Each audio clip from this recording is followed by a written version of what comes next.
আসসালামু আলাইকুম। স্বাগতম প্রত্যেককে মোদের বিদ্যালয়ে।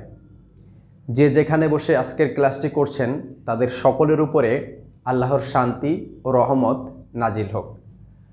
প্রিয় বন্ধুরা, আজকের ক্লাসে আমরা শিখব একাদশ দ্বাদশ শ্রেণীর হিসাব বিজ্ঞান প্রথম পত্র বইয়ের দ্বিতীয় অধ্যায়। অধ্যায়টির নাম হচ্ছে হিসাবের বইসমূহ। এই অধ্যায়ের ধারাবাহিক ক্লাসের আজকের ক্লাসে আমরা শিখব একঘরা নগদান বই। প্রথমেই প্রশ্ন আসে, একঘরা নগদান বই কি? যে ব্যবসায় প্রতিষ্ঠানগুলো আয়তনে ছোট এবং যারা ব্যাংকে কোনো প্রকার লেনদেন করে না, ওই ব্যবসায় প্রতিষ্ঠানগুলোর নগদ প্রাপ্তি ও নগদ প্রদান যে হিসাবের বইয়ে লিখে রাখে বা লিপিবদ্ধ করে, ওই হিসাবের বইটাকে বলা হয় একঘরা নগদান বই। প্রিয় বন্ধুরা, আমরা খুব সহজেই একঘরা নগদান বই করতে পারবো যদি আমরা ছোট্ট একটা বিষয় জানি। সেই বিষয়টা হলো কি, আমরা প্রতিটা লেনদেনের যদি জাবেদা করতে পারি তাহলে খুব সহজেই আমরা একঘরা নগদান বই প্রস্তুত করতে পারবো। তো চলুন প্রিয় বন্ধুরা, কিভাবে খুব সহজে জাবেদার মাধ্যমে একঘরা নগদান বই প্রস্তুত করা যায় সেটা শিখব। এছাড়াও প্রিয় বন্ধুরা, আপনি যদি জাবেদা নাও পারেন তাহলেও কিভাবে আপনি একঘরা নগদান বই প্রস্তুত করতে পারবেন সেটা আমি দেখিয়ে দিচ্ছি। তো প্রথমেই একটা প্রশ্ন আমরা লিখে রেখেছি, আপনার প্রশ্নটা চাইলে একটু দেখতে পারেন। তো আমরা যে প্রশ্নটা লিখেছি, নিম্নলিখিত লেনদেনগুলোর সাহায্যে কবির এর একটি একঘরা নগদান বই তৈরি করো। 2022 জানুয়ারি 1 প্রারম্ভিক নগদ তহবিল 5,000 টাকা। জানুয়ারি 5 নগদে পণ্য ক্রয় 1,000 টাকা। জানুয়ারি 10 নগদে পণ্য বিক্রয় 2,000 টাকা। জানুয়ারি 20 বাদলের নিকট থেকে চেক প্রাপ্তি 2,200 টাকা। জানুয়ারি 22 কর্মচারীর বেতন প্রদান 1,500 টাকা। জানুয়ারি 24 প্রাপ্য বিল আদায় 7,000 টাকা। জানুয়ারি 26 প্রদেয় বিল পরিশোধ 1,000 টাকা। জানুয়ারি 30 বিজ্ঞাপনের অর্থ পরিশোধ 500 টাকা। প্রিয় বন্ধুরা, এইটা হচ্ছে আমাদের অঙ্ক, মানে আমাদের এখানে একটা একঘরা নগদান বই প্রস্তুত করতে হবে। এজন্য প্রথমে আমাদের একটু ছকটা দেখে নিতে হবে যে একঘরা নগদান বইয়ের ছকটা কেমন হয়। তো আমরা এখানে একটা ছক আঁকিয়ে রেখেছি। তো প্রথমে আমরা প্রতিষ্ঠানের যে নাম, সেই নামটা লিখব। এরপর আমরা লিখব নগদান বই, ব্র্যাকেটে আমরা যে কয় ঘর অঙ্ক করছি। যেমন আমরা এখন একঘরা নগদান বই প্রস্তুত করছি, তাই আমরা এখানে লিখেছি একঘরা। যদি 2 ঘরা করতাম তাহলে লিখতাম 2 ঘরা, যদি 3 ঘরা করতাম তাহলে আমরা এখানে 3 ঘরা লিখতাম। ওকে, এখানে আমাদের দুইটা পক্ষ আছে, মানে দুইটা পাশ আছে। একটা হলো ডেবিট পাশ আর একটা হলো ক্রেডিট পাশ। ডেবিট পাশে টাকার কলাম আছে বা কলাম সংখ্যা হচ্ছে হলো 5টি, এবং ক্রেডিট সাইডেও কলাম সংখ্যা 5টি। তো ডেবিট সাইডের দিকে যদি খেয়াল করি এইটুকু, তো প্রথমে তারিখ, এরপর বিবরণ, রসিদ পৃষ্ঠা, টাকা, এরপরে একই তারিখ, বিবরণ, ভাউচার নাম, খতিয়ান পৃষ্ঠা, টাকা। ওকে প্রিয় বন্ধুরা, এইরকম টোটাল 10টা কলাম সংক্রান্ত আমাদের একঘরা নগদান বই।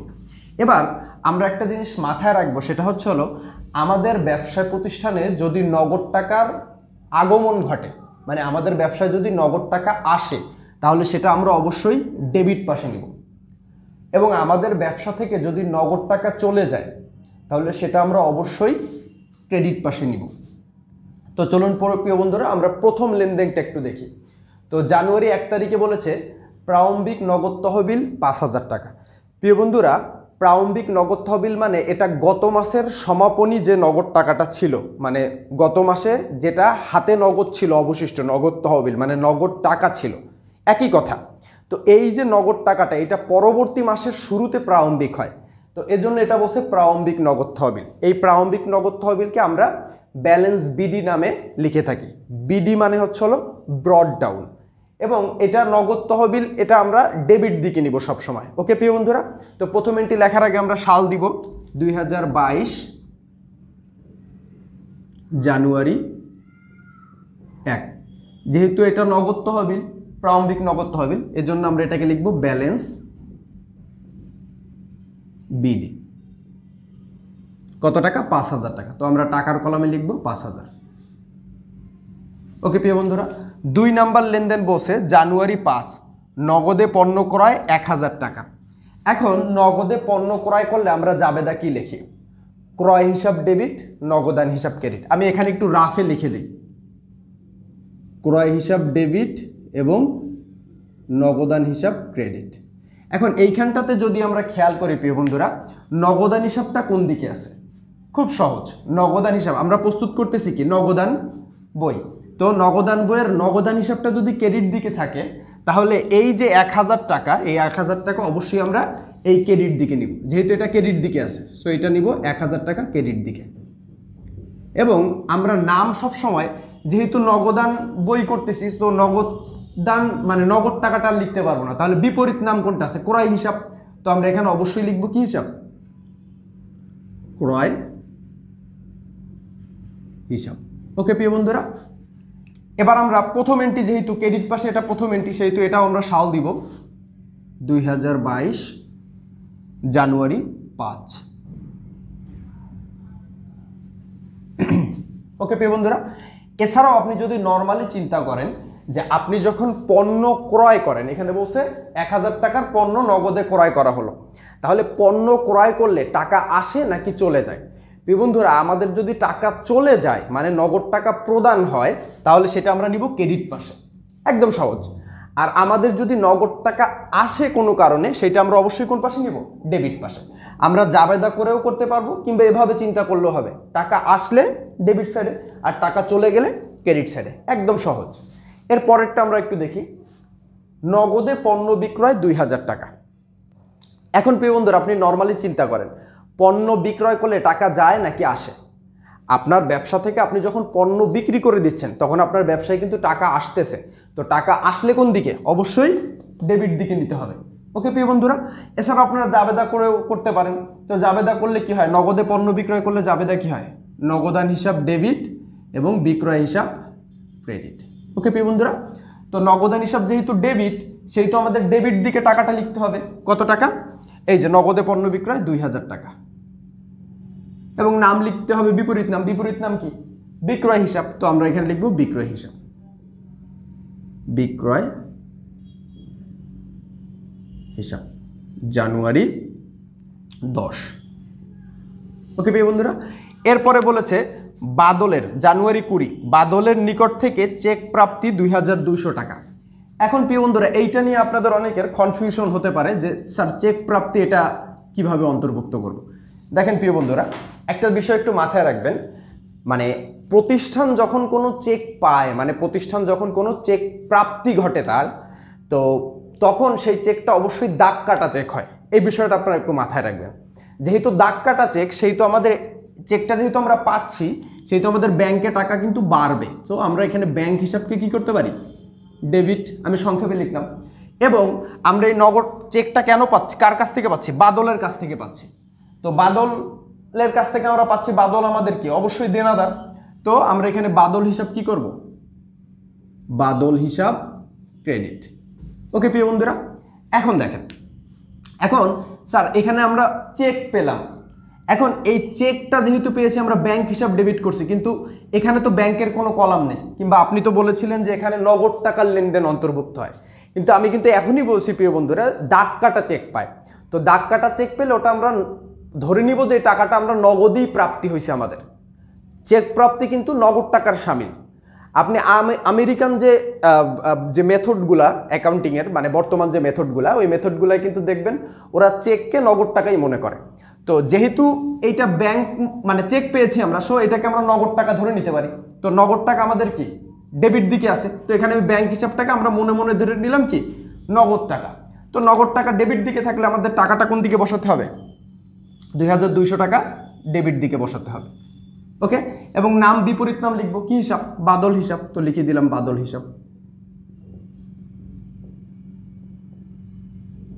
এটা আমরা লিখবো কত তারিখ? 20 তারিখ। এছাড়াও যদি আপনি দেখেন, জাবেদাও যদি নাও করতে চান, আপনি চেক পেয়েছেন, তো আপনার কিন্তু চেক আসছে, যেহেতু আসছে সেহেতু এটা কোন দিকে আসবে? ডেবিট দিকে। আর যদি কাউকে প্রদান করতেন, তাহলে সেটা কোন দিকে যাইতো? ক্রেডিট দিকে যাইতো। যদিও বা চেক প্রদান এটা এখানে আসবে না। চেক প্রদান যদি বলে, তাহলে এটা কিন্তু কখনোই এক ঘর নগদান বইয়ে আসবে না, চেক প্রাপ্তি আসবে। ওকে, কারণ এক ঘরা নগদান বইয়ে ব্যাংকের কোনো লেনদেনই হয় না, সুতরাং আপনি এটা চেক প্রদান হলে এটা কখনোই ক্রেডিট সাইডে নেবেন না। মানে এরকম অঙ্কের ভিতর যদি চেক প্রদান লেখা থাকে, যদি এরকম বলে বিজ্ঞাপনের অর্থ পরিশোধ চেকে করা হলো, মানে বিজ্ঞাপনের অর্থ চেকে পরিশোধ করছে, এইটা আপনি এক ঘরা নগদান বইয়ে নিবেনই না। ওকে প্রিয় বন্ধুরা, 2 ঘরায় বা 3 ঘরায় নেবেন বা 1 ঘরায়, বাট কিন্তু 1 ঘরায় নেবেন না। এরপরে আমরা যদি দেখি কর্মচারীর বেতন প্রদান 1500 টাকা। তো কর্মচারীর বেতন প্রদান করলে টাকা চলে যায় 22 তারিখ, আমরা লিখতে পারি বেতন হিসাব কত টাকা, 1500 টাকা। আপনি যাবে দাও করে নিতে পারেন, বেতন হিসাব ডেবিট, নগদান হিসাব ক্রেডিট। এরপরে বলছে প্রাপ্য বিল আদায় 7500 টাকা। প্রাপ্য বিল আদায় করছে, সো আমাদের টাকা আসছে 7000 টাকা, আসলে ডেবিট দিকে। তো আমরা কি কারণে আসছে, প্রাপ্য বিলের কারণে আসছে, তো আমরা লিখব প্রাপ্য বিল হিসাব। ওকে প্রিয় বন্ধুরা, কত তারিখ এটা, 24 তারিখ। ওকে, এরপরে বলছে প্রদেয় বিল পরিশোধ 1000 টাকা। তো প্রদেয় বিল পরিশোধ করছে, টাকা চলে গেছে, টাকা চলে গেলে কোন দিকে, ক্রেডিট দিকে। কি কারণে চলে গেল, প্রদেয় বিল দেওয়ার কারণে, তো আমরা লিখব প্রদেয় বিল হিসাব।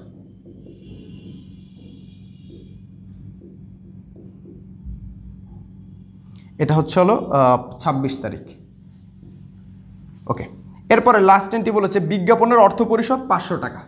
বিজ্ঞাপনের অর্থ পরিশোধ করলে টাকা চলে যায়, এজন্য আমরা ক্রেডিট দিকে নিলাম, টাকা চলে গেলে ক্রেডিট দিকে। আমরা লিখব কি কারণে গেছে, বিজ্ঞাপন দেওয়ার কারণে, তাই আমরা লিখব বিজ্ঞাপন হিসাব,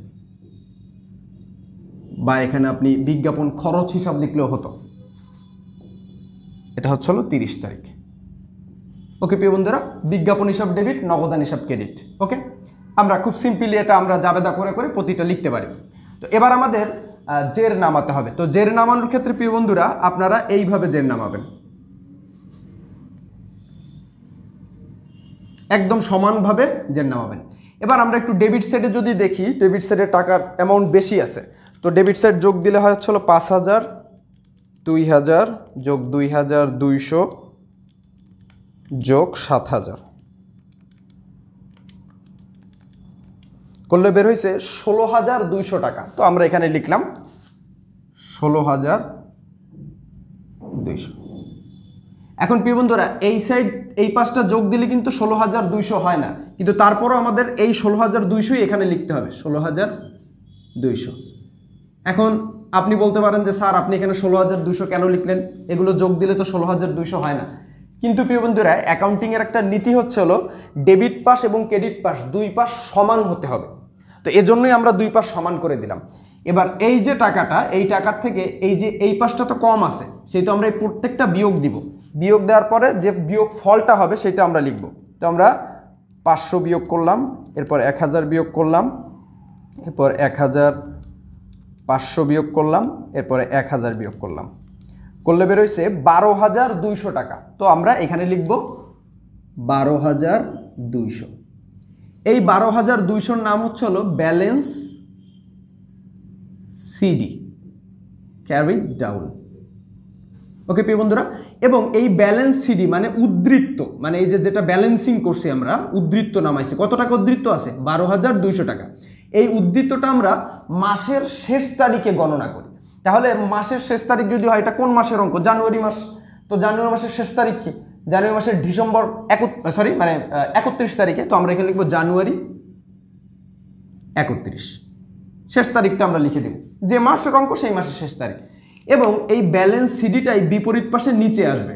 তো এই 12200 এখানে আসবে। এটা পরবর্তী মাসের শুরুতে ব্যালেন্স সিডিটা কি হয়ে যাবে, ব্যালেন্স বিডি হয়ে যাবে। তো আমরা এখানে লিখবো ব্যালেন্স বিডি।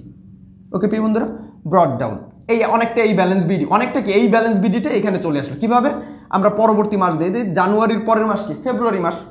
তো লিখবো ফেব্রুয়ারি 1, পরবর্তী মাসের 1 তারিখে।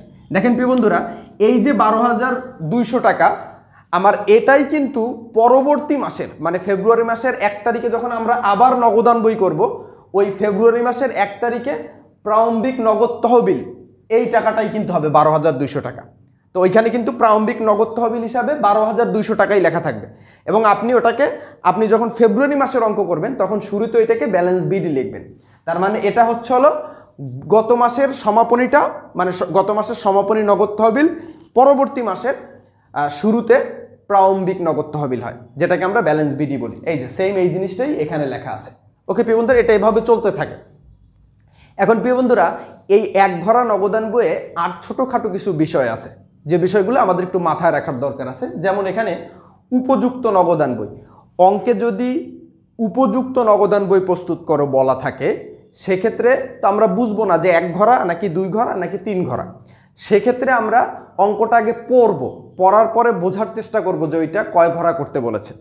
অঙ্কটা পড়ে যদি আমরা দেখি যে অঙ্কের ভিতরে বাট্টা মানে নগদ বাট্টার কথা বলা আছে, মানে দেনা পাওনা নিষ্পত্তির সময় যে ছাড়টা দেওয়া বা নেওয়া হয়, মানে প্রাপ্ত বাট্টা প্রদত্ত বাট্টা, ওই বাট্টাটার কথা যদি উল্লেখ থাকে তাহলে সেটা অবশ্যই তিন ঘরা নগদান বই।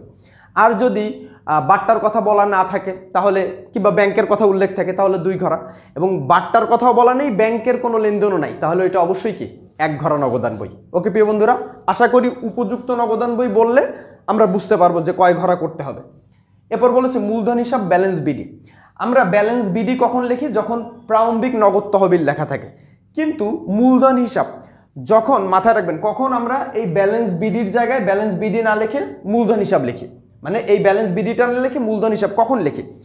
যখন একটা ব্যবসায় প্রতিষ্ঠান নতুন শুরু করছে এবং নগদ টাকা নিয়ে ব্যবসা শুরু করছে, কেবল মনে ধরেন এই মাসের শুরুতে ব্যবসা শুরু করছে সে নগদ টাকা নিয়ে, সেক্ষেত্রে ওটাকে আপনি ব্যালেন্স বিডি না লিখে মূলধন হিসাব বলবেন। এরপরে আমরা লিখেছি চেক প্রাপ্তি। যেমন এখানে কিন্তু একটা লেনদেন ছিল জানুয়ারি 20 তারিখে, বাদলের নিকট থেকে চেক প্রাপ্তি 2200 টাকা। এই যে আমরা এখানে অপারেশন করেছিলাম। তো চেক প্রাপ্তি এটা অবশ্যই এক ঘরা নগদান বইয়ের ডেবিট পাশে যাবে। ওকে প্রিয় বন্ধুরা, এবং ব্যাংকে যদি জমা দেওয়া হয় কখনো টাকা, এটা অবশ্যই এক ঘরা নগদান বইয়ের ক্রেডিট পাশে যাবে। এই যে আমরা সিআর দ্বারা ক্রেডিট বুঝাইছি। ওকে, তো এই চারটা গুরুত্বপূর্ণ টপিক আশা করি আপনার একটু খাতায় লিখে রাখবেন। আর আশা করি এই অঙ্কটা করার পরে আপনাদের এক ঘরায় আর কোনো সমস্যা থাকবে না। তারপরেও যদি কোনো সমস্যা থাকে প্রিয় বন্ধুরা, অবশ্যই ভিডিওর নিচে লিখবেন, আমাকে একটু জানানোর চেষ্টা করবেন। আপনাদের যদি কোনো প্রশ্ন থাকে সেই প্রশ্নটাও আপনারা ভিডিওর নিচে লিখতে পারেন, কিংবা আমাদের ফেসবুক গ্রুপ বা একটা ফেসবুক পেজ আছে, আপনারা এখানে ফেসবুকে সার্চ দিলেই পাবেন, সেখানেও আপনারা যুক্ত হতে পারেন, সেখানে আপনাদের সমস্যার বিষয়ে জানাতে পারেন। তো সবাই অনেক ভালো থাকবেন, আমাদের জন্য দোয়া করবেন। আসসালামু আলাইকুম ওয়া রাহমাতুল্লাহ।